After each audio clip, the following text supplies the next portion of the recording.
If you want the shortcut to being well-informed, you've come to the right place.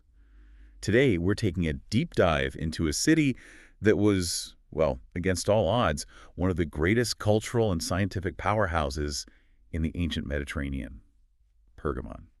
We're looking at what is now modern Bergama in Turkey, but focusing on that incredible period when it was the beating heart of Hellenistic culture in Anatolia. And it has some amazing claims to fame. I mean, the world's steepest theater, the home of Parchment, this legendary healing center. It really does. The sources you sent over really lay out the whole story, how this place went from, a minor fortress to this huge international capital. That's it. So our mission today is to really unpack the secrets of the Attalid dynasty. How did they build this absolute juggernaut of science and art?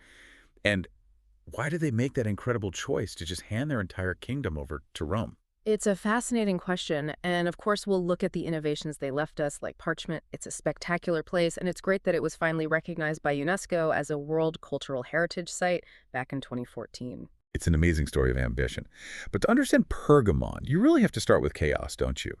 Its whole existence is born from the collapse of Alexander the Great's empire after he died in 323 BCE. Precisely. That's the key. You have the era of the Diadochi, the successors. It was just this period of brutal, non-stop warfare as Alexander's generals carved up the known world. You had the big players, the giants. Right. The Ptolemies in Egypt, the Seleucids holding this huge chunk of Asia, the Antigonids in Macedon.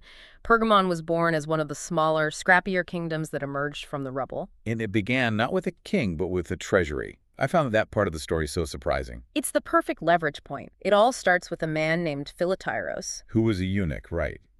But he held the keys to the vault. He held the keys to Lysimachus's massive treasury. So when Lysimachus died in 281 BCE, Philotyros just seized control of all that wealth. He used the money and the fact that the treasury was on the super defensible, Bergamon literally means fortress, to set up his own state around 280 BCE. So it's founded on money and military position. Exactly. But true independence doesn't come until his successor, Eumenes I. Correct. Eumenes III is the one who solidifies their position. He needed a big defining win, and he got it around 261 BCE when he defeated the Seleucid king Antiochus I near Sardis. That's the moment they go from being a semi-independent city to a real regional power. It is, but that power was always under threat, always precarious. Because of the Galatians. Yes. The Galatian tribes, the Talistobogular, Trocmiller, and Tectosagler. They were a constant drain militarily and economically. Eumenes, I actually tried to buy them off. He paid them a heavy tribute called the Galatica. But you can't build an empire if all your money is going to protection racket. You can't. And that's what changes completely when Attalus I comes to power. He just rejects that whole idea. He takes a massive risk. A huge one. He defeats the Galatians in a major battle, and crucially, he stopped the payments.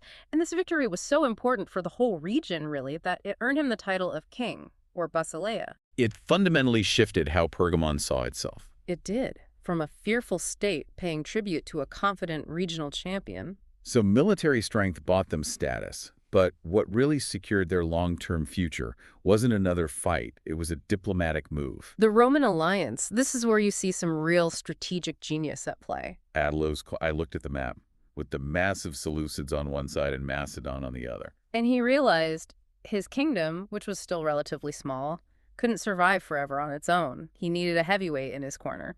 So he'd trade some of his autonomy for long-term security. Exactly.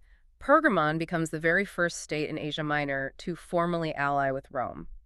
It's an incredible move for a Hellenistic king who, prized independence above all else, but he chose survival. And that alliance is the foundation for the Golden Age. It is, absolutely. And that Golden Age is really defined by Attalus' successor, Eumenes II.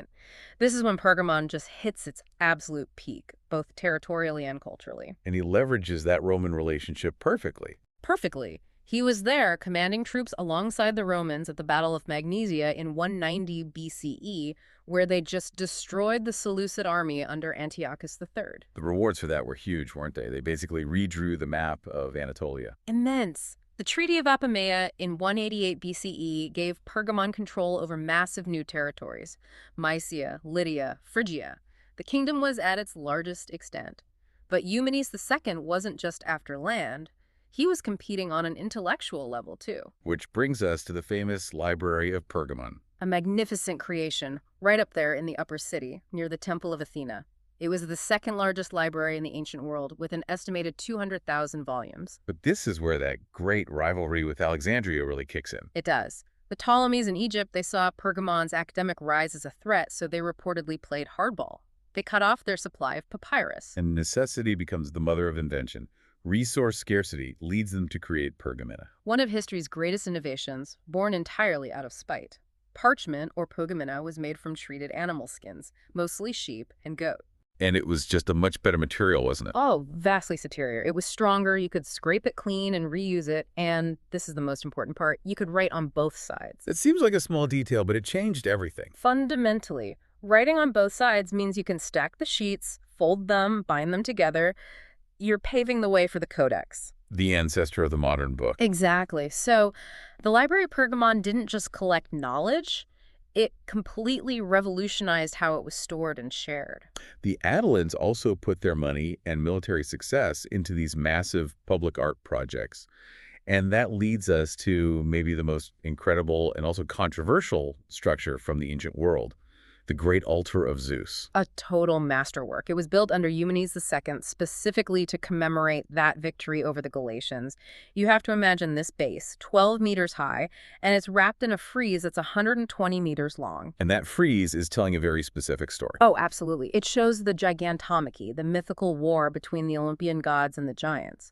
But the subtext is crystal clear. The orderly, civilized Greeks The gods, defeating the wild, barbarian tribes. the Galatians as the giants. It was propaganda on a colossal scale, a statement of cultural and military superiority. It sounds absolutely breathtaking. Yeah. But its location today is a huge part of its story. Sadly, yes. The foundations are still there in Bergama, but the entire structure, the whole thing, was dismantled by German archaeologists in the late 19th century. It now sits reassembled in the Pergamon Museum in Berlin. Wow. And parts of the Temple of Athena, the city's main goddess, met the same fate. They did. They were also taken and rebuilt in Berlin. It's fascinating how a military victory was translated into this amazing art, but now the legacy of that art is one of displacement. And even with those key pieces gone, if you visit the site, you are still just blown away by the ambition, especially the theater. Oh, the theater. It's built into this incredibly steep western slope of the Acropolis. I read it has a 54-degree slope that's almost vertical. It feels like it. It's an engineering marvel. But the really unique feature was the stage. It wasn't permanent stone. It was made of wood, and it was removable. Why would they do that? Why build a removable stage? Because the kings refused to let anything block that spectacular view. When there wasn't a performance, they could take the stage down completely, opening up this incredible panorama of the valley and the terrace of the Dionysus temple. It's this perfect blend of function and aesthetics. It's so easy to focus on the Acropolis and all that monumental power. But what about daily life for the citizens? Did that same level of planning extend to the rest of the city? It absolutely did. Down in the middle city, you have the largest single complex in Pergamon, the gymnasium, and its design reveals a really sophisticated approach to education. You mean the 3 tiers? Exactly. It's built across 3 terraces, symbolizing this lifelong journey of learning and fitness. The upper terrace was for adults. The middle one was for the youths and scholars, the ephebes, and the lower one was for children. So it's not just about physical training. Not at all. I mean, it had all that wrestling areas, a massive 212-meter running track, but it was designed to integrate the mental and the physical. There were lecture halls, including one that could hold 1,000 people. The ideal citizen was both strong and educated. That was the goal. And that commitment to well-being just reaches its absolute peak at the Asklepion. This wasn't just a temple. This was a world-renowned medical center that operated for 9 centuries. The Asklepion, named for the god of medicine Asklepios Soter, was a pioneering center for what we now call holistic healing. Its methods were centuries ahead of their time. So what made their approach so different? It was this highly integrative system. Treatment wasn't just one thing, it was. It was total lifestyle management. Patients got specific diets, they had therapeutic water and mud baths, physical exercise, music therapy, but the most amazing part was their use of psychological methods. The dream interpretation. How did that even work in a medical setting? It was a process called incubation. Patients would sleep in these special rooms, and it was believed that the god Asklepios would visit them in their dreams to reveal their diagnosis or their cure. And then the priests or doctors would interpret those dreams. Yes, and use them to guide treatment, Yeah. often with verbal suggestion and what we might call talk therapy. They really understood the mind-body connection. It's incredible. And the famous symbol of medicine, the rod of Asclepius with the snake. Is often connected to a legend from this very place. The story of the man who tried to poison himself. That's the one. Legend says a terminally ill man drank snake poison to end his suffering, but instead it miraculously healed him. That's the myth. But there's a darker, more pragmatic side to this place. Which is? The terminally ill were strictly forbidden from entering. That seems to contradict the whole idea of a healing center. It does, but it was also brilliant marketing, in a way. By only admitting patients they had a reasonable chance of curing, they maintained this incredibly high success rate. It preserved the center's reputation as a place of miracles. It's just very good PR. Beyond the healing center, the lower city really shows how cosmopolitan Pergamon was, with the Red Hall. The Kazal Avlu. It was the biggest structure in the lower city, and it wasn't even for a Greek god.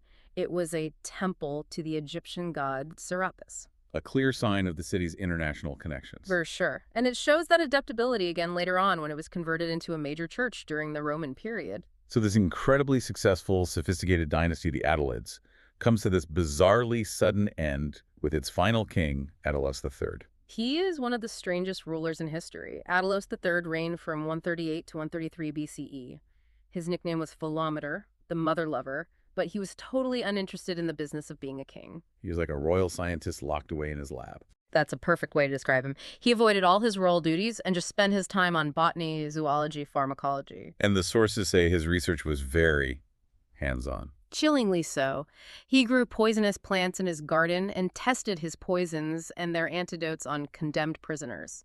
He was a brilliant scholar, perhaps, but not the leader you need to run a kingdom. And his strange reign ends with this move that just shocks the ancient world. He died after only 5 years with no legitimate heir, so probably to avoid a civil war and recognizing Rome's unstoppable power, he did something unprecedented. In his will, he bequeathed his entire kingdom, the lands, the property, directly to the Roman Republic in 133 BCE. And just like that, the kingdom of Pergamon is gone. But for Rome, it's a huge geopolitical prize. It is. It becomes their province of Asia, and Pergamon actually thrives under Roman rule. It becomes the provincial capital and gets this prestigious title, Neocore. Which meant what, exactly? It meant you were the official center for the Roman imperial cult in the region, a huge source of prestige and money. Pergamon built these massive temples to emperors like Trajan and Hadrian. It cemented its status as a metropolis. And you can see that blending of cultures right on their coins. You can. The coinage tells the story perfectly. You'll see the face of a Roman emperor like Caracalla, but on the other side you'll see a local god. Asklepios, with his serpent staff, appears constantly. So even under Rome, centuries later, everyone knew Pergamon was the health capital. That brand identity was just incredibly strong. So when we zoom out, the story of Pergamon is this incredible arc of ambition and intellect. It grows from a guarded treasury into this cosmopolitan center that literally changes how we record knowledge and treat the human body. It left an unbelievable legacy. You know, the invention of Parchment, the holistic healing of the Asklepion, the sheer artistic power of the Great Altar. Yet so much of that legacy is now somewhere else. Yeah. We mentioned the altar is in Berlin, but the library's collection, those 200,000 scrolls, they didn't stay either. That's right. They were famously gifted by Mark Antony to Cleopatra to restock the Library of Alexandria. Which leaves a really fascinating question for you, the listener, to think about.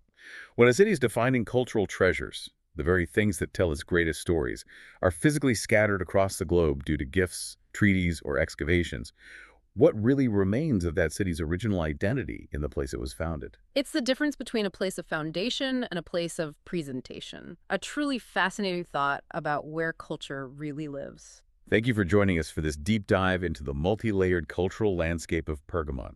We hope you feel thoroughly informed.